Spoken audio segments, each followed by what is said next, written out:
Imagine you are standing at the edge of a vast ocean.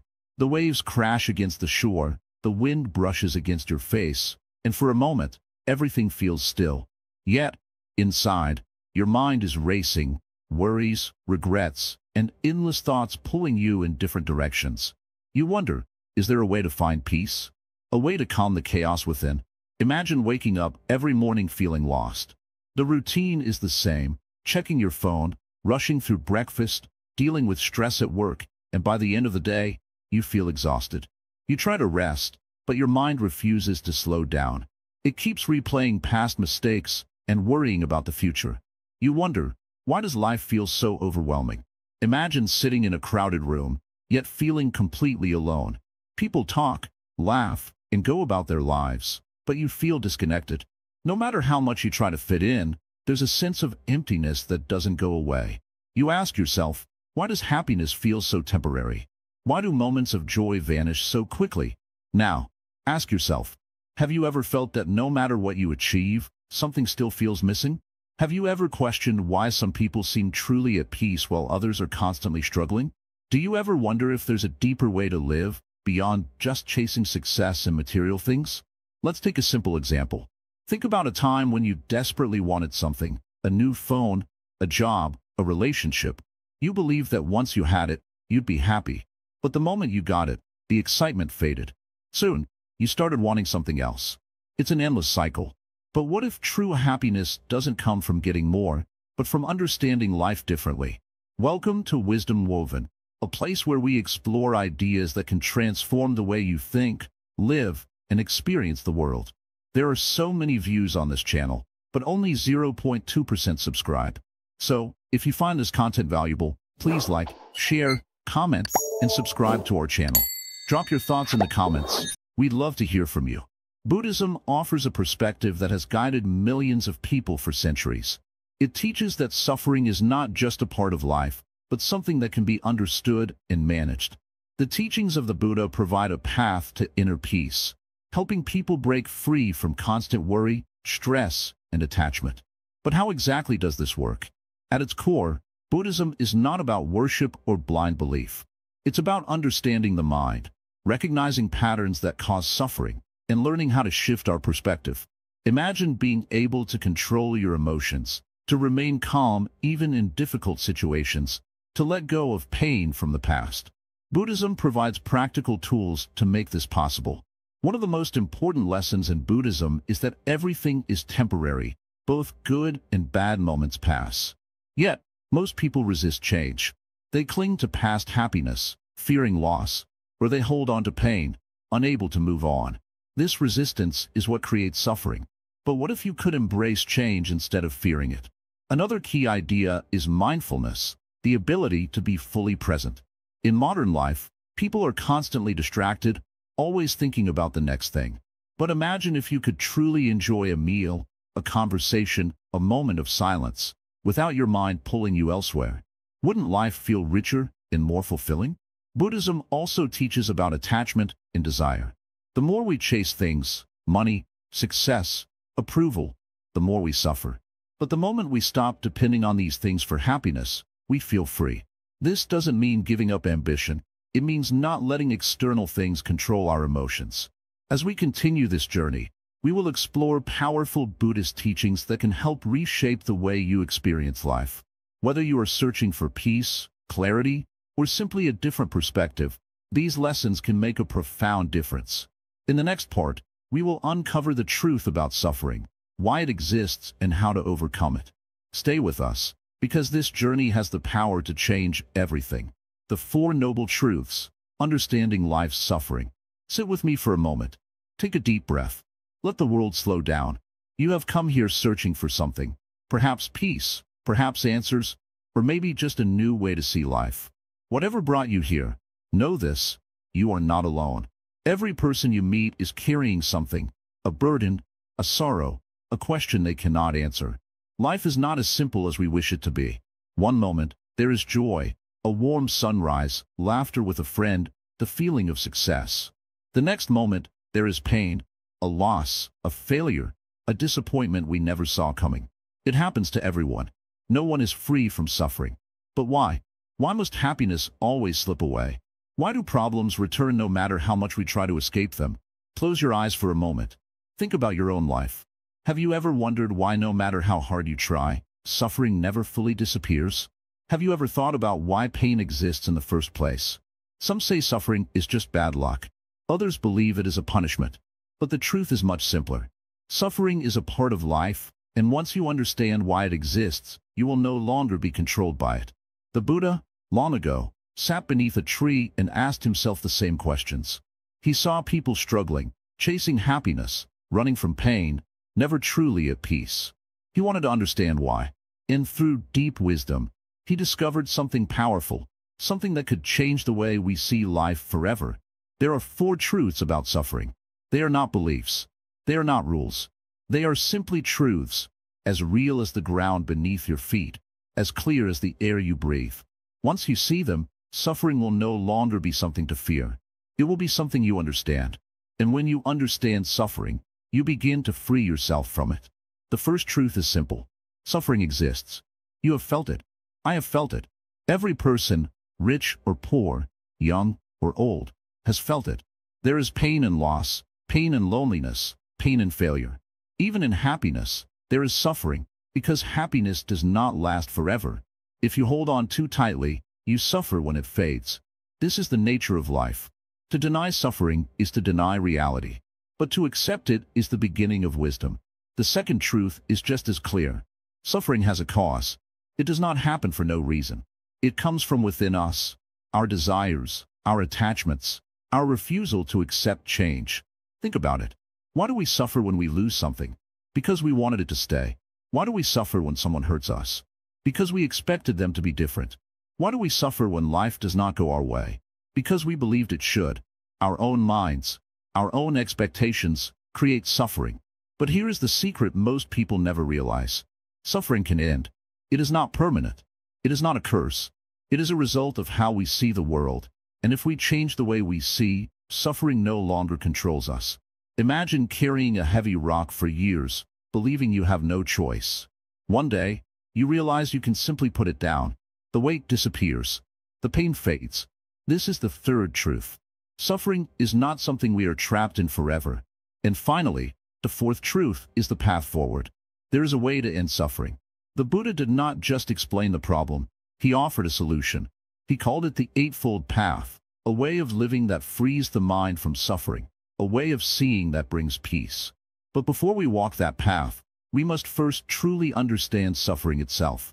Look at your life. Look at the times you have felt lost, the moments you wish things were different.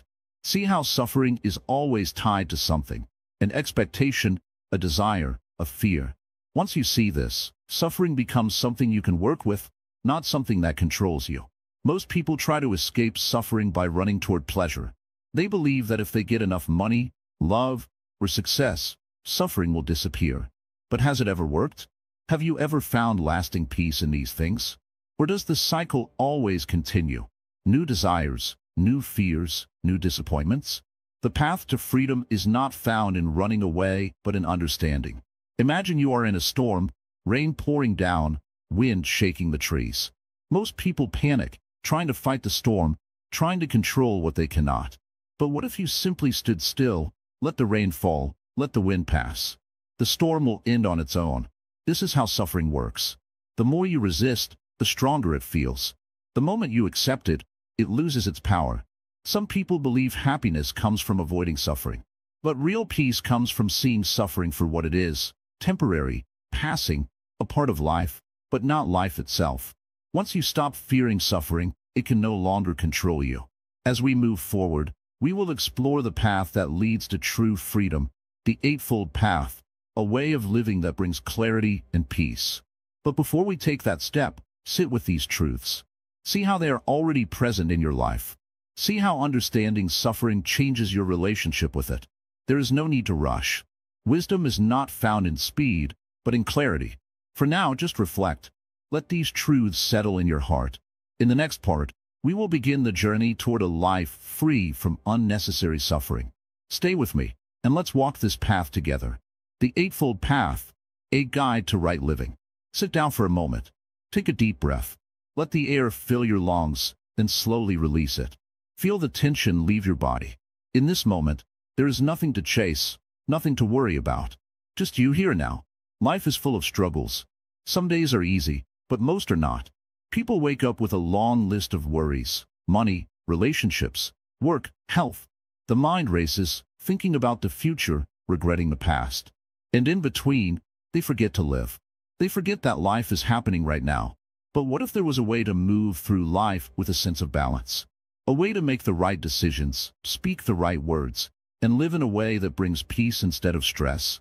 That is what the Buddha taught. He gave us a path, a way to walk through life without losing ourselves in suffering.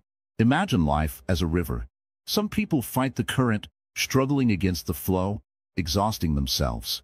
Others drift without direction, letting the water carry them wherever it pleases. But there is another way: to navigate with awareness, to steer with wisdom, to move with the river instead of against it. The Eightfold Path is this way. It is not a rule book. It is not a commandment. It is a guide, a way to live with clarity, peace, and purpose. Each step on this path helps us remove confusion and suffering from our lives. Each step brings us closer to freedom. Think about this. How often do people say things they regret? How often do they act without thinking, only to create more problems? A small argument turns into years of resentment. A careless decision leads to years of struggle. If only they had paused. If only they had clarity before they spoke, before they acted.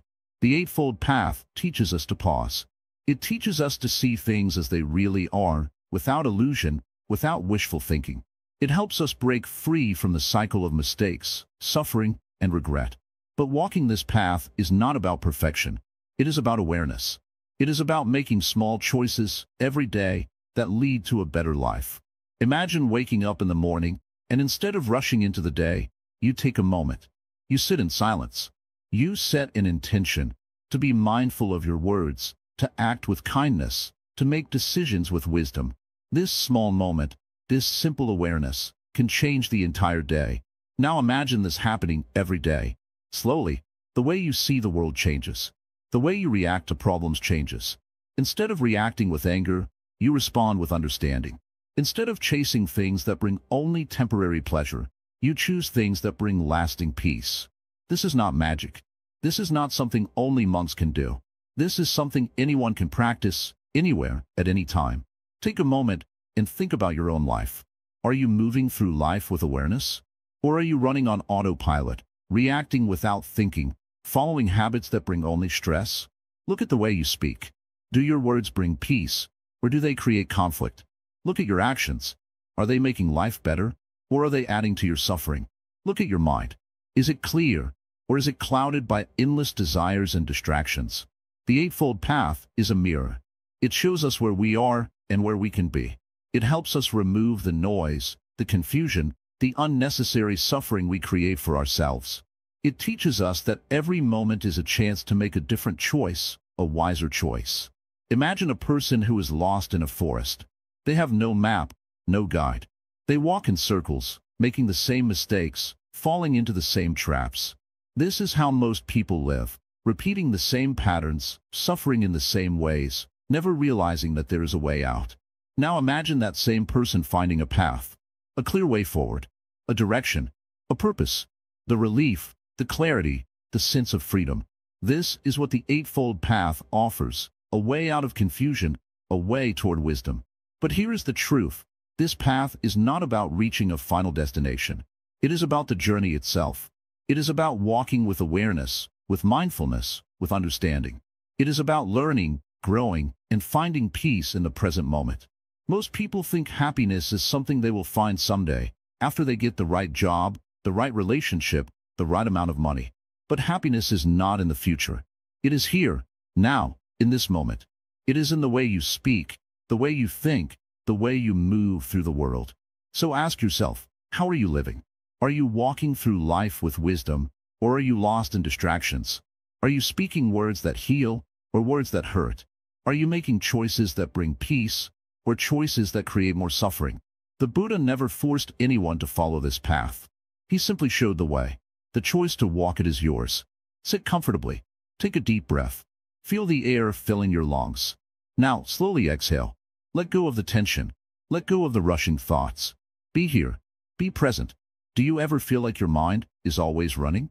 Jumping from one thought to another, never resting? Even in silence, your mind keeps talking, planning, worrying, remembering, hoping. It never stops. And because of this, life often feels exhausting. But what if there was a way to quiet the noise? To find peace, not just for a moment, but in every moment? This is where the power of mindfulness and meditation begins. Many people think meditation is about sitting still and thinking about nothing. But that is not true. Meditation is not about forcing the mind to be silent. It is about observing, watching thoughts as they come and go, without chasing them, without fighting them. Imagine sitting by a river. The water flows endlessly. Leaves and branches float by, some big, some small, some fast, some slow. Now, imagine these leaves are your thoughts. Most people spend their lives trying to grab these leaves, holding on to regrets, chasing desires, fearing the future. But in meditation, you simply watch. You let the leaves float by without grabbing them. The mind is like the sky. Thoughts are like clouds. Some days, the sky is clear. Other days, it is stormy. But no matter what, the sky is always there. The clouds do not change the sky. They only pass through. When you meditate, you realize that thoughts are just passing clouds. You do not have to hold on to them. You do not have to believe everything your mind says. Right now, you might feel restless. You might think, I cannot sit still for even a minute. That is okay. The mind is like a wild horse. If you have never trained a horse, it will run wherever it wants. But if you are patient, if you guide it gently, over time, it will listen. Meditation is not about perfection. It is about practice. Even if you sit for just 5 minutes a day and focus on your breath, you will begin to notice a change. You will start to see how much of your suffering is created by your own mind. Think about this. Most of the things that stress you out are not happening right now. They are either memories from the past or worries about the future. But the present moment, the moment you are in right now, is usually okay. When you bring your attention fully to the present, fear and stress lose their power. Try this now. Close your eyes. Take a deep breath in. Feel the air entering your body. Hold it for a moment. Now, slowly exhale. Notice the sensation of your breath. That is mindfulness. That is awareness. Some people say, I don't have time to meditate. But meditation is not about time. It is about attention. You do not have to sit in silence for hours. You can bring mindfulness into anything you do. When you drink tea, really drink it. Feel the warmth of the cup in your hands. Smell the aroma. Taste every sip. When you walk, really walk. Feel your feet touching the ground. Notice the air on your skin. Listen to the sounds around you. When you talk to someone, really listen. Not just to their words, but to their emotions, to the spaces between their sentences. This is meditation. It is not separate from life. It is life. When you live mindfully, everything changes. Stress no longer controls you. You begin to appreciate the simple things. You start to realize that happiness was never in the future. It was always here, waiting for you to notice it. But there is something deeper. Meditation is not just about relaxation. It is about seeing reality as it is. Most of us live in a dream. We are trapped in stories about who we are, about what we need to be happy, about what other people think of us. These stories are like a fog that clouds our vision. But when you meditate, the fog begins to clear. You start to see things as they truly are. You see that emotions rise and fall like waves. You see that suffering is not in the world, but in how we react to the world. You see that the only thing that truly exists is this moment. People spend their whole lives running toward success, running away from failure, running toward pleasure, running away from pain. But what happens when you stop running?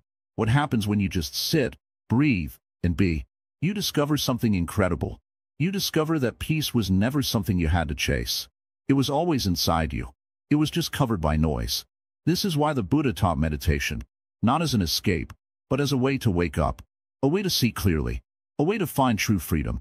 Some people say, I tried meditation, but it didn't work. But meditation is not something that gives instant results. It is like planting a seed. If you dig up the seed every day to see if it is growing, it will never grow. But if you water it, if you give it sunlight, if you have patience, one day, it will become a tree. Meditation is the same. At first, it might feel difficult. Your mind might resist. But if you stay with it, If you keep practicing, something changes. You start to feel lighter. You start to let go. You start to live. And when that happens, everything looks different. The same world, the same life, but seen through different eyes. So take another deep breath. Feel it. Be here. Because this moment is all there is. Impermanence, embracing change, and letting go. Sit down. Take a deep breath. Look around you. Everything you see, everything you feel, everything you know, it will all change. This is not a curse. It is not something to fear. It is simply the way life moves. The river never holds on to a single drop of water. The wind never clings to a single gust. The trees do not grasp their leaves when autumn comes. Everything flows. Everything changes. Yet, human beings resist this natural law. They hold on to moments, possessions, people, and even pain. They fight against change, fearing what comes next. But what if, instead of resisting, you could embrace it? What if, instead of fearing loss, you could see beauty in the ever-changing nature of life? This is the wisdom of impermanence. Think about a moment of great happiness in your life. Maybe it was a celebration, a deep conversation, a personal achievement. You wanted that moment to last forever. But no matter how much you wished for it, time moved forward. The moment passed, and maybe, deep inside, you felt a sadness when it was gone. Now, think about a painful moment. A time when you felt lost, broken, or defeated. In that moment, it felt like the pain would never end. But eventually, it softened. You may not even think about it much anymore. Time carried you forward. The pain, like everything else, changed. If happiness does not last forever, and pain does not last forever, then why do we cling so tightly to either? Why do we fear change when change is the only constant in life? Look at nature. The seasons shift, flowers bloom and wither, rivers carve new paths, mountains erode. Nothing remains the same. The universe is in motion, yet human beings try to stop time. They hold on to relationships that have already ended. They cling to youth as if aging can be avoided. They chase after happiness, fearing that it will slip away. But here is the truth. Happiness will slip away. So will sadness.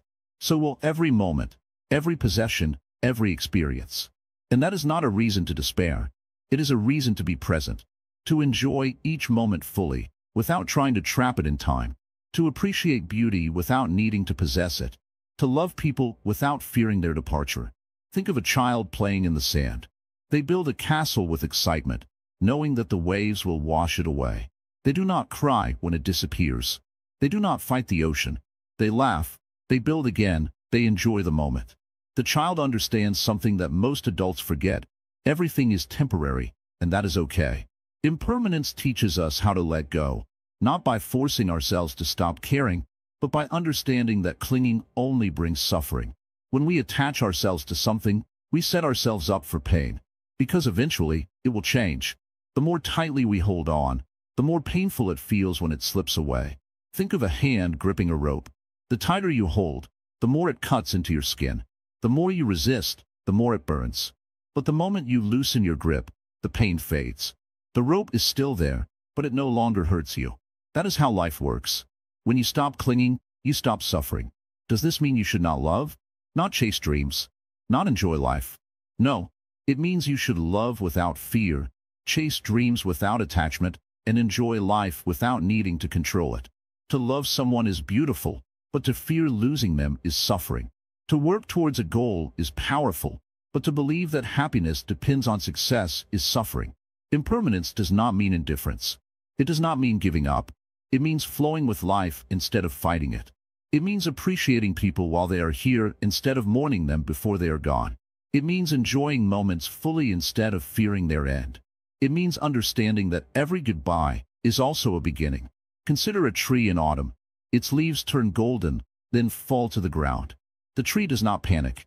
It does not try to hold on to its leaves. It lets them go, knowing that new leaves will grow in spring. The tree does not see endings as tragedy. It trusts the cycle of life. Can you do the same? Imagine if you could let go of every past regret, every old wound, every fear of the future. Imagine waking up each day with a mind as fresh as the morning air. Imagine not carrying the weight of things you cannot change. That freedom is possible. That peace is real. It starts with acceptance. Accept that everything you have now, your home, your body, Your loved ones will change, not as something to fear, but as something that makes each moment precious. When you accept that nothing is permanent, you stop wasting time worrying about losing things. Instead, you enjoy them fully while they are here. Impermanence is a gift. It means that no matter how dark today feels, tomorrow can be different. It means that pain is not eternal. It means that even the heaviest sorrow will someday fade like mist in the morning sun. It also means that joy is fleeting, which is why it should never be taken for granted. Every laugh, every hug, every moment of peace, these things are here now, and they will pass. So appreciate them. Do not let them slip away while you are too busy worrying about the future. When you truly understand impermanence, you stop living in fear.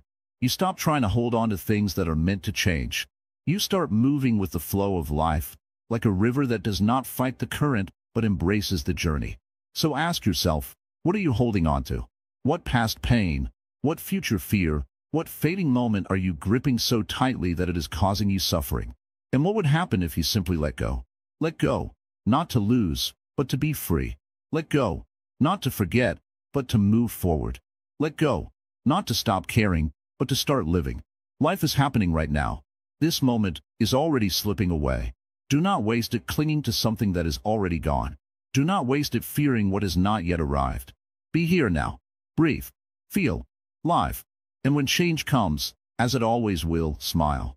Because you understand now, nothing is meant to last forever. And that is what makes it all so beautiful.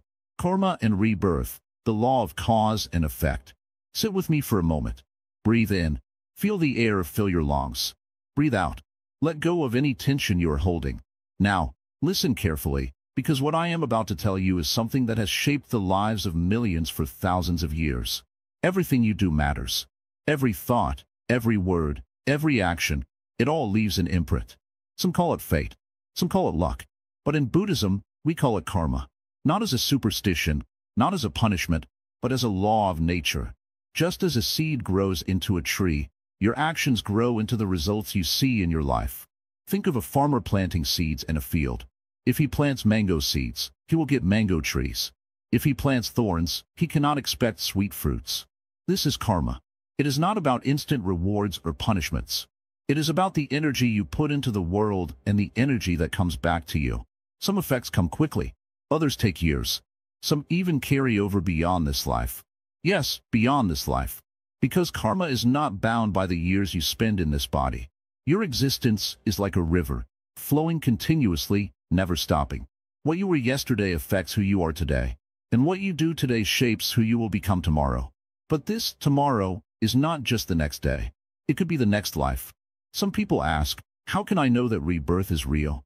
How can I believe in something I have not seen? To this, I say, do you remember the first moment of your birth? Do you remember where you came from before you opened your eyes in this world? Just because you do not remember something does not mean it did not happen. The universe is vast, and our minds are small. But look at nature, and you will see the truth everywhere. A caterpillar dies as a caterpillar and is reborn as a butterfly.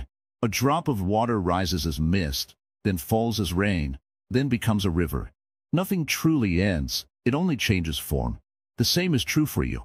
Death is not the end. It is a doorway, a passage from one state to another. Some people fear this idea. They say, but I do not want to be reborn. Life is full of suffering.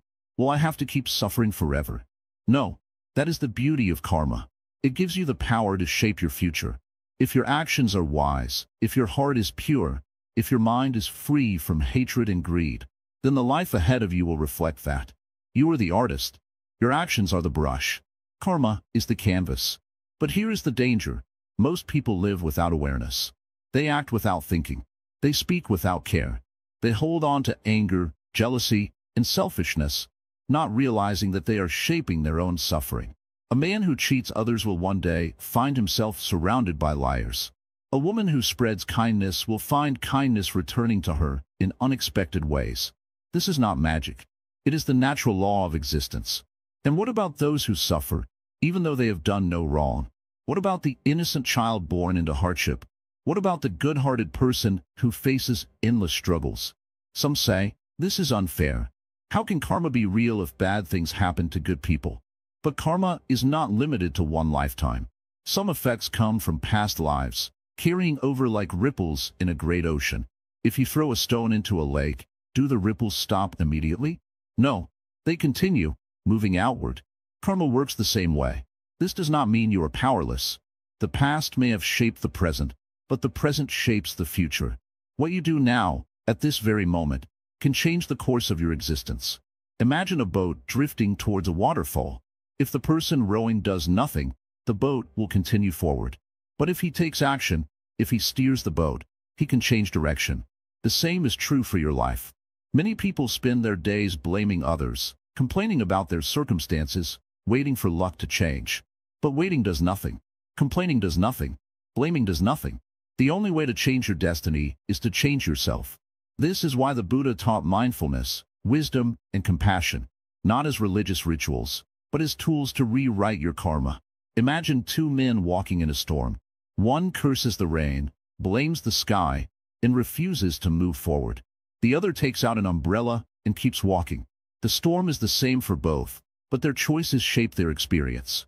Life will bring difficulties, but how you respond to them determines your path. So what should you do? How do you create good karma? The answer is simple, yet powerful. Watch your thoughts, watch your words, and watch your actions. Every thought you entertain plants a seed in your mind. If you hold on to anger, anger will grow.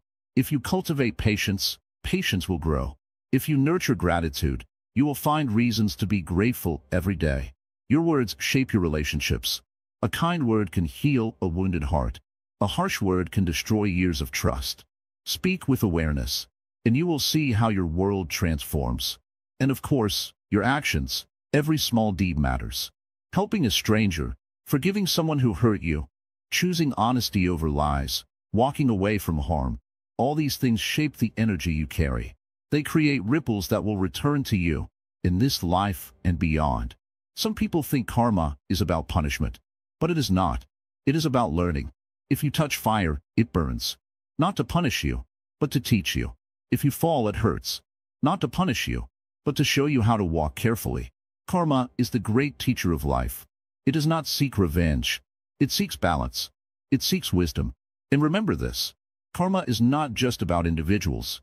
It is about the world. A society filled with greed and cruelty will create suffering for all. A society built on kindness and understanding will flourish. The choices we make together shape the future of humanity. The Buddha did not teach karma to make people afraid. He taught it to give them power. The power to take control of their lives, to break free from suffering, to walk a path of wisdom. Your past does not define you. Your future is still unwritten, and the pen is in your hands. Now, ask yourself, what kind of future are you creating? What seeds are you planting today? Because sooner or later, they will grow. And when they do, will you be ready to face what comes? Compassion and loving kindness, the heart of Buddhism. Sit with me for a moment. Take a deep breath. Feel the air filling your lungs, the warmth of life flowing through you. Now, imagine a world where everyone carries kindness in their hearts. A world where people do not rush to judge, but instead pause to understand. A world where even in the face of anger, compassion remains. Wouldn't such a world be more peaceful? Wouldn't life feel lighter? Compassion is not just a word. It is a way of seeing, a way of being. It is the ability to look at another person, even one who has hurt you, and see their suffering instead of their mistakes. It is choosing to respond with kindness when the world expects anger. It is a strength, not a weakness. Many people believe that being kind means being weak.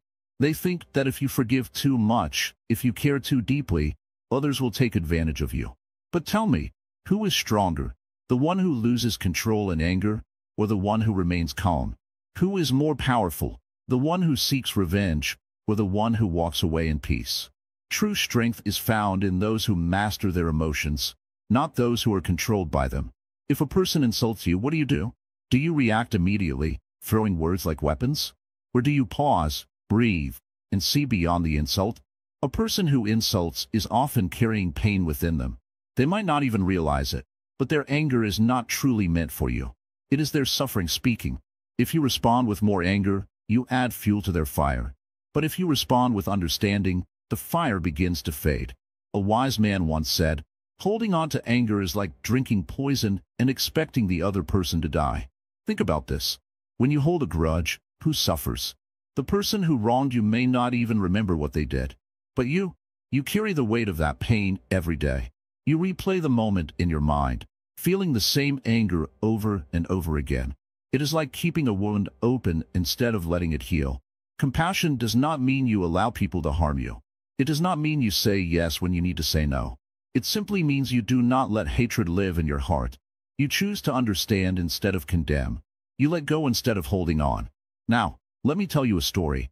There was once a monk walking through a village. A man, full of anger, approached him and shouted insults. The monk stood still, listening, not reacting. This made the man even more furious. "Why don't you say anything?" he demanded. The monk simply smiled and asked, "If someone offers you a gift, but you refuse to take it, to whom does the gift belong?" The man paused. "To the one who offered it," he admitted. The monk nodded. "Then why should I accept your anger?" This is the power of compassion. When you refuse to accept hatred, it does not become part of you. When you choose kindness, you free yourself from the chains of negativity. But compassion is not just for others. It must begin with yourself. Too many people carry guilt, regret, and self-judgment. They speak to themselves in ways they would never speak to a friend. "I am not good enough. I always fail. I am not worthy." If you say these things to yourself, how can you expect to feel at peace? You must learn to forgive yourself. Whatever mistakes you have made, whatever regrets you hold, release them. The past cannot be changed, but the future is still yours. Treat yourself with the same kindness you would offer to someone you love. Speak to yourself with gentle words. Encourage yourself instead of tearing yourself down. Now, let us talk about loving kindness. In Buddhism, this is called metta, the practice of sending goodwill, not just to those we love, but to all beings. Imagine you are holding a candle. Its flame does not shrink when it lights another candle. Instead, the light spreads. This is what happens when you share kindness. Your light does not dim, it grows. Try this. Close your eyes for a moment. Think of someone you love. Picture them smiling. Now, silently wish them happiness. Wish them peace. May you be happy. May you be free from suffering. Feel the warmth of these words. Now, think of someone neutral, perhaps a stranger you see often but do not know. Wish them happiness too. Finally, think of someone you have struggled with, someone who has hurt you. This may be difficult, but try. Wish them happiness as well.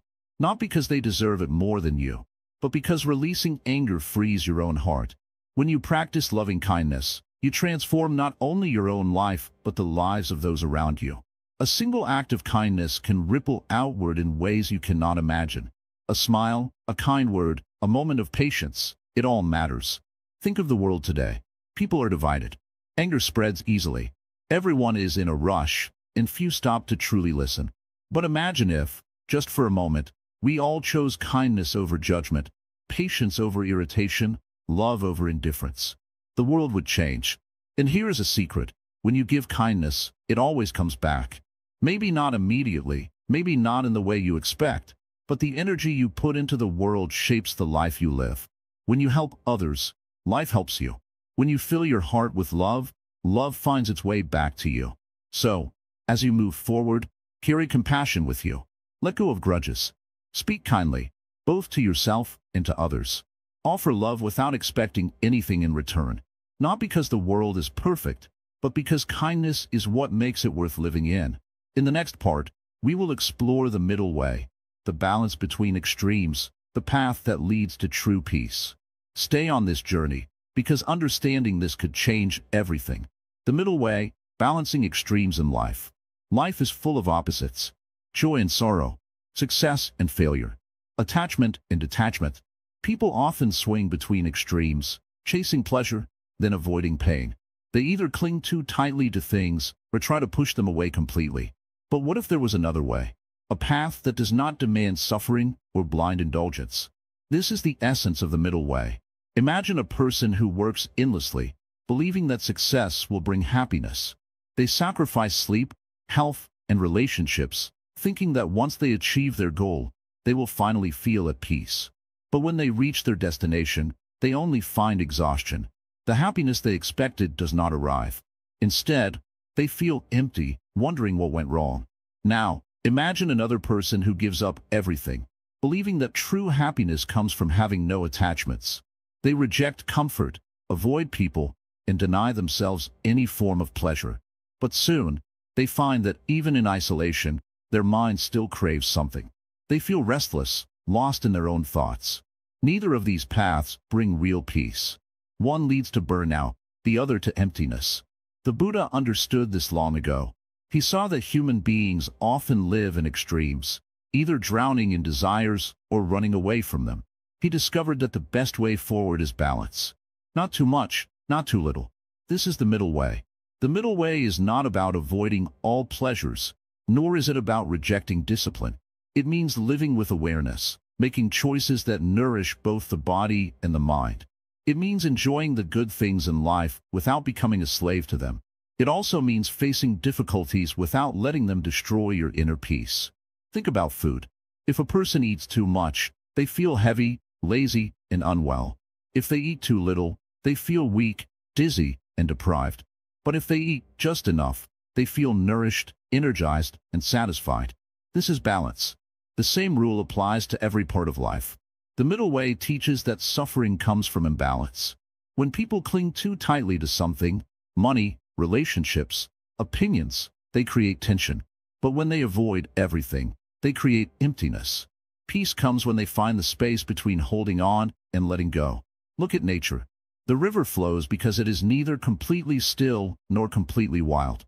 It moves with rhythm, finding its way around obstacles. A tree stands strong because its roots are deep, yet its branches are free to sway with the wind. Life thrives in balance. Many people think happiness means removing all problems. But true happiness comes from learning how to move through them. When a person is too attached to happiness, they fear losing it. When they reject all emotions, they become numb. The middle way teaches that both joy and sadness are part of life, and neither should control us. Imagine someone holding a bird in their hands. If they grip too tightly, the bird suffocates. If they open their hands completely, the bird flies away. But if they hold it gently, the bird stays calm and free. This is the way we should hold everything in life, lightly, without fear or force. The middle way is also about balance and thoughts. Some people are too hard on themselves, always feeling guilty, never believing they are good enough. Others ignore their mistakes, never taking responsibility for their actions. But wisdom lies in the middle, acknowledging faults without self-hatred, striving for better without obsession. Consider a musician tuning an instrument. If the strings are too loose, the sound is lifeless. If they are too tight, they break. Only when they are tuned just right does the music flow beautifully. The same is true for the mind. Too much control, and it becomes rigid. Too little, and it becomes restless. The key is balance. One of the greatest struggles in life is finding balance between effort and acceptance. Should a person work hard to change their life, or should they accept things as they are? The answer is both. Effort is needed to grow, but wisdom is needed to know when to let go. If a farmer plants a seed, they must water it and care for it. But they must also be patient, allowing nature to take its course. The middle way does not mean choosing between two extremes. It means walking between them. It means knowing when to push forward and when to step back, when to speak and when to stay silent, when to act and when to wait. It is a path of awareness, where every step is taken with mindfulness. Some people believe that success requires suffering. They think if they are not struggling, they are not working hard enough. But true success does not come from pain, it comes from wisdom. The greatest minds, the happiest people, the most peaceful souls, all understand this. Life should not be a battlefield. It should be a journey, walked with care and clarity. Imagine carrying two heavy bags, one filled with the past, the other filled with worries about the future. Every step feels difficult because the weight slows you down. But if you set the bags down, even for a moment, you feel light, free, able to move forward without strain. The middle way teaches that we do not need to carry everything.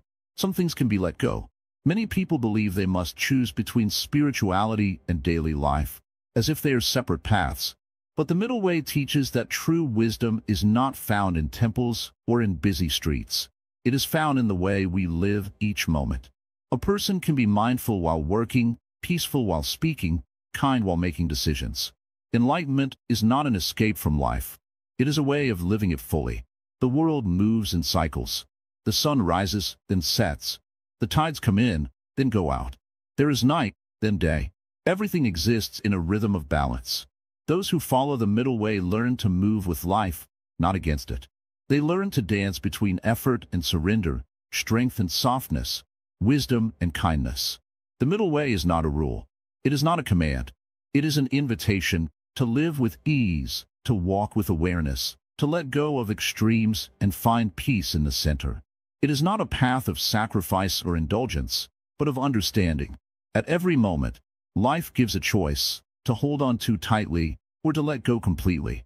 The middle way offers a third choice, to hold lightly, to walk gently, to move forward with balance. This is the way of peace. This is the way of wisdom. This is the way of life itself. The illusion of self. Sit down for a moment. Take a deep breath. Feel the air filling your lungs, then slowly leaving your body. Now ask yourself, who are you? You might say, I am a student, I am a parent, I am a businessman. Or maybe, I am just someone trying to figure out life. But think deeper. These are just roles, just labels. If you strip them all away, what is left? Who is the real you? From the moment you were born, the world gave you an identity. A name, a family, a culture, a way of thinking. You were taught what is right and wrong, what success looks like, what failure means. Over time, you built an image of yourself based on what others expected. You believed that this image was you. But is it? Think about it. The child you were at 5 years old is not the same person you are today. Your thoughts have changed, your body has changed, your beliefs have changed. You have experienced pain, joy, love, and loss. Every single experience has shaped you. But if you keep changing, if every part of you is different now than it was before, then what is permanent? What is truly you? The Buddha taught that the self is an illusion, not in the sense that you don't exist, but in the sense that the you believe in is just a collection of thoughts, memories, and emotions. It is not fixed. It is not unchanging. And yet, people spend their entire lives trying to protect this false self. People get angry when their beliefs are challenged, as if their opinions are who they are. They feel hurt when criticized, as if their worth depends on what others think. They chase wealth, status, and recognition, as if these things define their identity. But what if all of this is just an illusion? Imagine holding a handful of sand. If you try to grip it tightly, it slips through your fingers. But if you simply hold it gently, it remains. This is how the self works. The more you try to hold on to a fixed idea of who you are, the more suffering you create. But if you let go, if you stop clinging to this rigid sense of self, you will feel light, free, and at peace. Now, let's go deeper.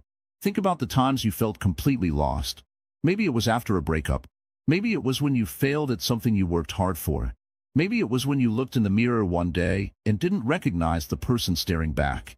In those moments, you might have felt empty, like you had lost a part of yourself. But did you really? Or did you just lose the image of who you thought you were? This is why people suffer. They attach themselves to an identity, and when life changes, they resist. They say, I am this kind of person, and when reality no longer matches that belief, they feel pain.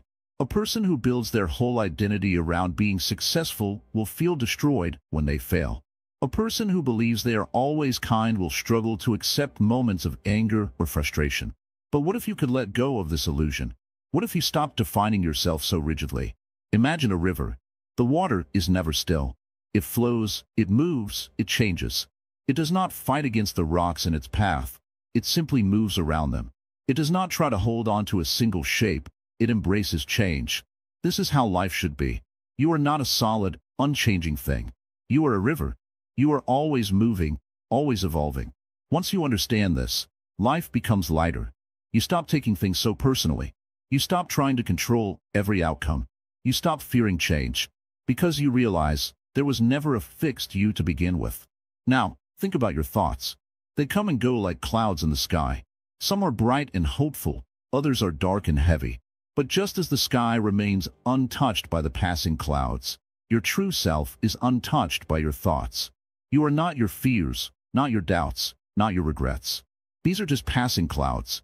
And when you stop identifying with them, they lose their power over you. This is why meditation is so powerful. It is not about emptying the mind. It is about watching your thoughts without attachment, without judgment. It is about realizing that just because a thought appears, it does not mean it is real. it does not mean it defines you. Have you ever sat in silence and simply observed your mind? Have you ever noticed how quickly thoughts jump from one to another? One moment, you are remembering something from years ago, and the next, you are worrying about tomorrow. The mind is restless, constantly creating stories. But when you step back and just watch, something incredible happens. You start to see that these thoughts are not you. You start to see that you are the awareness behind them. When you understand this, life changes. You stop reacting impulsively. When someone insults you, you don't immediately feel the need to defend yourself, because you know their words do not define you. When fear arises, you do not let it control you, because you know it is just another passing thought. When you feel lost, you do not panic, because you know that you are not meant to be just one thing forever. The illusion of self is what makes people suffer. It is what keeps people stuck in cycles of anger, attachment, and fear. But once you let go, once you realize that you are not a fixed thing, you experience true freedom. So, ask yourself again, who are you? You are not your past. You are not your mistakes. You are not your achievements. You are something far beyond all of that. You are awareness, constantly flowing, constantly changing, just like the river. And when you embrace this truth, life opens up in ways you never imagined. Detoxing the mind, overcoming desires and attachments. Close your eyes for a moment. Think about the last time you wanted something so badly that it consumed your thoughts. Maybe it was a new phone, a promotion at work, or someone's love and attention. You felt that once you had it, everything would be perfect. But then, you got it. And what happened? The excitement faded. Soon, you found yourself chasing the next thing. This is the endless cycle of desire. This is what keeps the mind restless, always craving, never satisfied. Desires are not bad. They drive us, push us forward, and help us grow. But the problem begins when they control us. When we believe that we cannot be happy without them, we suffer. Think of a child who sees a toy in a store. The child cries, begs, and believes that life will be complete once they have that toy. But give it a few days, and the toy is forgotten, tossed aside for something new. We laugh at the child, but are we really any different? The mind is constantly hungry. It wants more money, more success, more recognition, more love. And when it doesn't get what it wants, frustration builds up. But even when it does, the happiness is temporary. The mind moves on to the next thing, and the cycle repeats. Have you ever wondered why? Why does happiness slip through our fingers the moment we think we have caught it? Because happiness that depends on external things is an illusion. It is like trying to hold water in your hands. No matter how tightly you grip, it slips away. And the tighter you hold, the faster it disappears. The real question is, how do we stop this endless craving? How do we break free from the suffering caused by our own desires? The first step is awareness. Most people live on autopilot. They chase things without questioning why. But when you start observing your mind, you begin to see the patterns. You notice how quickly you shift from one desire to the next. You realize that no matter how much you achieve, there is always something else left to want. And in that realization, something changes. You stop being a prisoner of your cravings. You begin to take control. Imagine you are holding a glass of water. You grip it tightly because you fear dropping it. But the tighter you hold, the more strain you feel. Your hand begins to ache. Now, relax your grip. The glass is still there, but the tension is gone. This is how detachment works. It doesn't mean giving up everything. It means holding things lightly, without fear, without desperation. Think about the people who seem the most at peace. They are not the ones with the biggest houses or the most expensive clothes. They are the ones who do not let their happiness depend on these things. They have learned the secret. True happiness comes not from having more, but from needing less. Look around you. How much of your stress comes from things you want, but do not have? How often do you compare yourself to others, thinking that their life is better because they have something you don't? This is the root of suffering. But the moment you let go of these attachments, you feel a weight lifting off your shoulders. The world does not change, but your experience of it does. There is a famous Zen story. A man is walking in the forest when he sees a tiger chasing him. He runs as fast as he can until he reaches the edge of a cliff. He looks down. There is only a deep valley below. Just as the tiger is about to pounce, he notices a vine growing from the cliffside. He grabs it and hangs there, trapped between the tiger above and the fall below. As he looks around, he sees a wild strawberry growing from the rock beside him. He plucks it and takes a bite. It is the sweetest strawberry he has ever tasted. What does this story mean? The man is caught between life and death, between danger and the unknown. But instead of being consumed by fear, he finds joy in the present moment. The tiger is desire. The cliff is attachment. But the strawberry, that is peace. That is the beauty of letting go. We spend so much time running from one thing to another, believing that happiness is just one step ahead. But what if it is right here, right now? What if peace is not found in achieving more, but in realizing that you already have enough? Letting go is not easy. The mind resists it. It tells you that you need this or that to be complete. But step by step, you can train your mind to loosen its grip. Try this. Next time you feel a strong desire, pause. Ask yourself, will this truly make me happy? Or is it just another illusion? Observe your thoughts. Do not fight them. Just watch. And slowly, they will lose their power over you. There is a story of a great Zen master. A student came to him, saying, "Master, I want peace." The master simply replied, "Remove the I, remove the want, and what remains?" The student stood there, confused. Then suddenly he understood. As long as there is I, the ego, and as long as there is want, desire, there can be no peace. When both are removed, only peace remains. Think about your own life. How much of your suffering comes from wanting things to be different? From clinging to the past? From fearing the future? What if you could let go of all that? Imagine waking up every morning, free from the weight of unnecessary desires. Imagine finding joy in the simple moments, sunlight through your window, the sound of birds, a deep breath. That is freedom. That is peace. Buddhism teaches that the more you let go, the lighter you become. You do not lose anything. You gain everything. You gain clarity. You gain contentment. You gain a mind that is no longer restless, no longer controlled by cravings. And when that happens, life changes in ways you never imagined. This journey of detoxing the mind is not about giving up everything.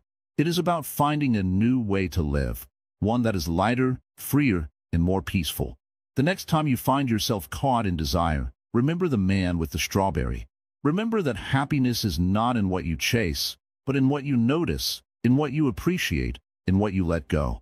This is the path to true peace. This is the path to freedom. And it is a path that begins with a single step, the step of awareness. Zen, in simplicity, finding happiness in the present. Sit with me for a moment. Breathe in. Feel the air entering your lungs.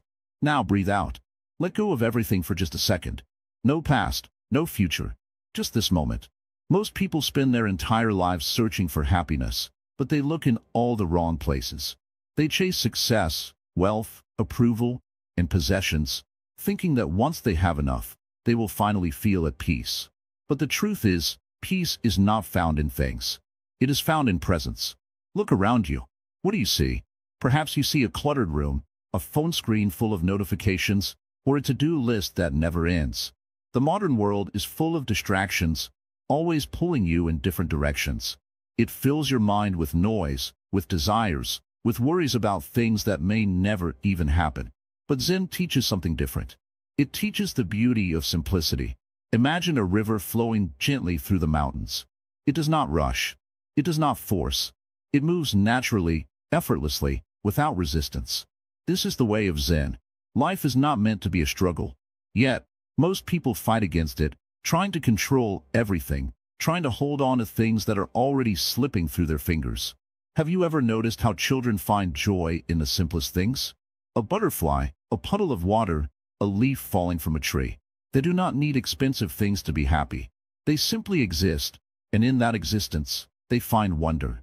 But as we grow older, we forget how to live like this. We complicate everything. We overthink. We worry. We compare. We fill our minds with endless desires, always wanting more, never satisfied with what we have. Zen is the art of letting go. Not letting go in the sense of giving up, but letting go of the unnecessary weight we carry. Expectations, fears, regrets, the need for control.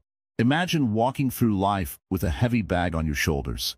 Every regret, every worry, every desire is a rock inside that bag. The more you carry, the heavier it gets. But what if you started taking out the rocks, one by one?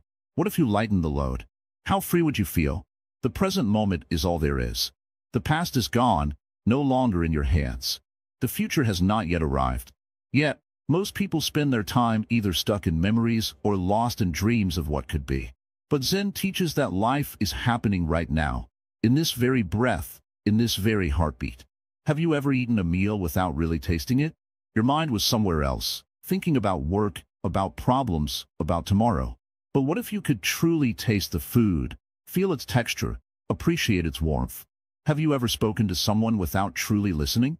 Your ears heard the words, but your mind was wandering. What if you could give your full attention, not just to others, but to life itself? Zen is not about doing more. It is about doing less, but with full presence. When you drink tea, just drink tea. When you walk, just walk. When you work, just work. Nothing extra. No distractions. No overthinking. Just being where you are, fully, without resistance. The world today moves fast. People rush from one task to another, always trying to get somewhere. But where exactly? Where is everyone trying to go? The irony is, no matter how fast they move, they never seem to arrive. They are always chasing, always seeking, never satisfied. But happiness is not at the end of a road. It is right here, where you are standing. A Zen monk was once asked, "What is the secret to happiness?" He smiled and said, "When I eat, I eat. When I sleep, I sleep." The person asking the question was confused. "But everyone eats and sleeps," they said. The monk shook his head. "No, when people eat, they think of 1,000 things. When they sleep, their minds are full of worries. True happiness is in doing one thing at a time, fully, with all your heart. Simplicity is not about having less. It is about needing less. It is about understanding that joy comes not from possessions, but from presence. A person who owns little but appreciates everything is far richer than a person who has everything but appreciates nothing." There is a story of a man who visited a Zen master. The man wanted to learn about Zen, but he was full of opinions, full of knowledge, full of ideas. The Zen master poured him tea. The cup filled up, but the master kept pouring. The tea spilled over, onto the table, onto the floor. The man shouted, "Stop! The cup is full." The master smiled. "Yes, and so are you. How can I teach you anything when you are already full?" This is the problem most people face. Their minds are too full, full of worries, full of distractions, full of unnecessary thoughts. To truly understand Zen, one must first empty the cup, let go of what is not needed, make space for stillness, for silence, for awareness. Happiness is not complicated. It is not something you need to search for. It is already here, in the simple things. The warmth of the sun on your skin, the sound of rain against the window, the laughter of a loved one, a deep breath, a moment of peace. But to see these things, you must slow down. You must stop running. You must learn to be still. A Zen master once asked his student, "Where do you find peace?" The student thought for a moment and said, "In the mountains, by the sea, in quiet places." The master shook his head. "No, peace is not found in a place. Peace is found in you. Wherever you go, there you are. If your mind is restless, no place will calm you. But if your mind is still, you will find peace anywhere." Most people wait for happiness. They say, "I will be happy when I get this job, when I make more money, when I find the right person." But Zen says, why wait? Why put happiness in the future when it can be found in the present? The truth is, happiness is never in the future. It is always now. So let go. Breathe. Stop searching. Just be. Right here. Right now. In this moment. And you will see, happiness was never lost. It was only hidden beneath the noise. Living the Buddhist way every day. You have walked this path with patience. You have listened, reflected, and absorbed the wisdom of Buddhism. But now comes the most important part. How do you take this knowledge and apply it to your daily life? How do you make sure these teachings are not just words, but something that truly changes you? Buddhism is not about reading a book and then moving on. It is not about memorizing teachings and feeling wise for a moment. It is about practice. It is about making small choices every day that align with a deeper truth. This is how transformation happens, not in one grand moment, but in the quiet, consistent effort of daily life. Think about your morning. The moment you wake up, your mind starts running. Maybe you grab your phone and check messages. Maybe your thoughts immediately jump to the tasks of the day, the things you need to do, the problems waiting for you. This is where you begin. Instead of rushing into the world, what if you took just a few minutes to be still, to breathe, to feel gratitude for another day, to remind yourself that this moment, right here, is enough. No past, no future, just now. Can you imagine how much peace that would bring? As you go through your day, observe your thoughts. Watch how often you react to things without awareness. Someone says something rude, and anger rises instantly. A small inconvenience happens, and frustration takes over. You do not choose these reactions, they just happen. But Buddhism teaches that you can change this. The first step is awareness. Catch yourself in the moment. When anger rises, pause. When stress builds up, take a deep breath. You are not your emotions. You are the one who observes them. And the more you watch, the more power you have over them. Imagine being able to go through an entire day without being controlled by emotions. You still feel them, but they do not dictate your actions. You respond with wisdom instead of reacting out of habit. This is what Buddhism offers, not an escape from emotions, but a way to master them. Another simple practice is gratitude. Every day, take a moment to appreciate something small. The warmth of the sun on your skin, the sound of birds in the morning, a kind word from a stranger. These moments are always there, but we are too distracted to notice them. The more you focus on gratitude, the more your mind shifts. Instead of always wanting something else, you start appreciating what you already have. And with that comes a deep, unshakable peace. Now, let's talk about attachment. This is one of the biggest causes of suffering. We cling to things, relationships, material possessions, even our own identities. And when those things change or slip away, we feel lost. But everything is temporary. Nothing lasts forever. The moment we accept this, we set ourselves free. Think about the people in your life. Some have stayed, some have left. Some were once close, but now feel distant. This is the nature of life. People change. Situations change. The more you resist, the more you suffer. But when you embrace impermanence, you find peace. This does not mean you stop loving or caring. It simply means you stop clinging. You love fully, but without fear. You enjoy moments, but without needing them to last forever. And when things change, you let them go with grace. Another powerful teaching is the middle way. Life is not about extremes. It is not about rejecting the world or drowning in it. It is about balance. Eat, but do not overindulge. Work hard, but do not let it consume you. Enjoy life, but do not be ruled by pleasure. When you walk the middle way, life becomes lighter. There is no constant swinging between desire and regret. You move through life with ease, steady and calm, like a river flowing naturally toward the ocean. And what about relationships? Buddhism teaches that compassion is the key to peace, not just for others, but for yourself. The way you treat people shapes your inner world. If you hold on to anger, it poisons you. If you seek revenge, it burns you first. But when you choose kindness, you free yourself. Not because the other person deserves it, but because you deserve peace. Imagine letting go of every grudge, every resentment. Imagine how light you would feel. This does not mean allowing others to mistreat you. It means understanding that anger only harms the one who holds it. You can set boundaries. You can walk away from toxic people. But do it with peace in your heart, not hatred. Buddhism also teaches us about presence. Most people are either trapped in the past or anxious about the future. But the past is gone, and the future is unknown. All you ever have is this moment. When you eat, just eat. When you walk, just walk. When you listen, truly listen. The more present you become, the more alive you feel. Life stops being something you rush through and becomes something you experience fully. Now, let's talk about suffering. It is a part of life. No one escapes it. But suffering is not just about pain, it is about resistance. When you resist reality, you suffer. When you accept it, you grow. Think of a storm. You can fight it, scream at the wind, curse the rain. Or you can find shelter, wait, and know that it will pass. Life's hardships are the same. They come, they go. The less you resist, the less you suffer. The teachings of Buddhism are not just for monks or those who renounce the world. They are for you, for anyone who seeks peace in the middle of life's chaos. You do not need to change your entire life overnight.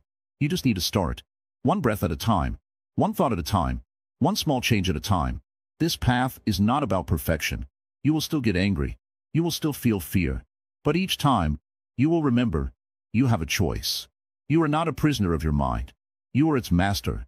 And so, as you move forward, take these teachings with you, not just as ideas, but as tools for daily life. Practice mindfulness. Let go of what no longer serves you. Choose kindness. Be present. Embrace change. Buddhism is not something you believe in. It is something you live. And when you live it, you will see the world does not change, but the way you see it does. And that, in itself, changes everything.